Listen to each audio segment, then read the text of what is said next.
Nehemiah, chapter 13.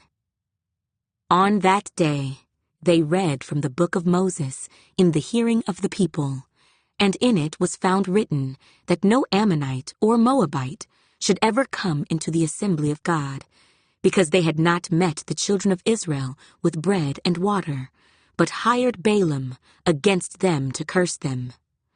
However, our God turned the curse into a blessing. So it was, when they had heard the law, that they separated all the mixed multitude from Israel.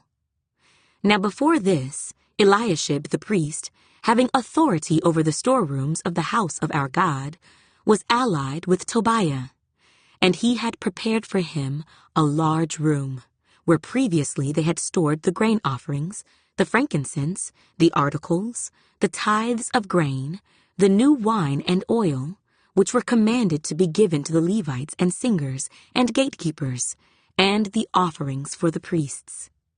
But during all this, I was not in Jerusalem, for in the 32nd year of Artaxerxes, king of Babylon, I had returned to the king. Then after certain days, I obtained leave from the king, and I came to Jerusalem, and discovered the evil that Eliashib had done for Tobiah, in preparing a room for him in the courts of the house of God. And it grieved me bitterly. Therefore I threw all the household goods of Tobiah out of the room. Then I commanded them to cleanse the rooms, and I brought back into them the articles of the house of God, with the grain offering and the frankincense. I also realized that the portions for the Levites had not been given them, for each of the Levites and the singers who did the work had gone back to his field. So I contended with the rulers and said, "Why is the house of God forsaken?" And I gathered them together and set them in their place. Then all Judah brought the tithe of the grain, and the new wine and the oil to the storehouse. And I appointed as treasurers over the storehouse Shelemiah the priest and Zadok the scribe, and of the Levites, Pedaiah, and next to them was Hanan, the son of Zachar, the son of Mattaniah, for they were considered faithful, and their task was to distribute to their brethren. Remember me, O my God, concerning this, and do not wipe out my good deeds that I have done for the house of my God, and for its services. In those days I saw people in Judah treading wine presses on the Sabbath, and bringing in sheaves, and loading donkeys with wine, grapes, figs, and all kinds of burdens, which they brought into Jerusalem on the Sabbath day. And I warned them about the day on which they were selling provisions. Men of Tyre dwelt there also, who brought in fish and all kinds of goods, and sold them on the Sabbath to the children of Judah, and in Jerusalem. Then I contended with the nobles of Judah, and said to them, "What evil thing is this that you do, by which you profane the Sabbath day? Did not your fathers do thus, and did not our God bring all this disaster on us and on this city? Yet you bring added wrath on Israel by profaning the Sabbath." So it was, at the gates of Jerusalem, as it began to be dark before the Sabbath, that I commanded the gates to be shut, and charged that they must not be opened till after the Sabbath.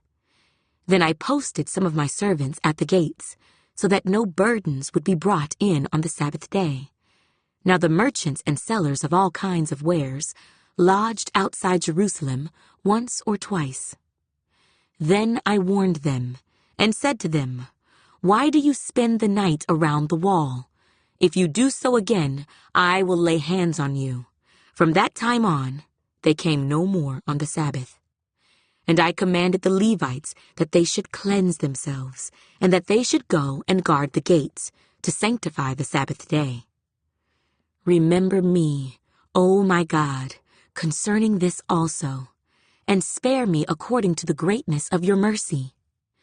In those days I also saw Jews who had married women of Ashdod, Ammon, and Moab, and half of their children spoke the language of Ashdod, and could not speak the language of Judah, but spoke according to the language of one or the other people. So I contended with them and cursed them, struck some of them and pulled out their hair, and made them swear by God, saying, You shall not give your daughters as wives to their sons, nor take their daughters for your sons or yourselves. Did not Solomon, king of Israel, sin by these things? Yet among many nations there was no king like him, who was beloved of his God, and God made him king over all Israel. Nevertheless, pagan women caused even him to sin. Should we then hear of your doing all this great evil, transgressing against our God by marrying pagan women? And one of the sons of Joiada, the son of Eliashib, the high priest, was a son-in-law of Sanballat the Horonite. Therefore I drove him from me.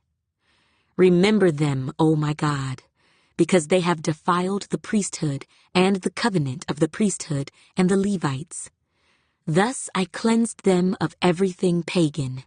I also assigned duties to the priests and the Levites, each to his service, and to bringing the wood offering and the first fruits at appointed times.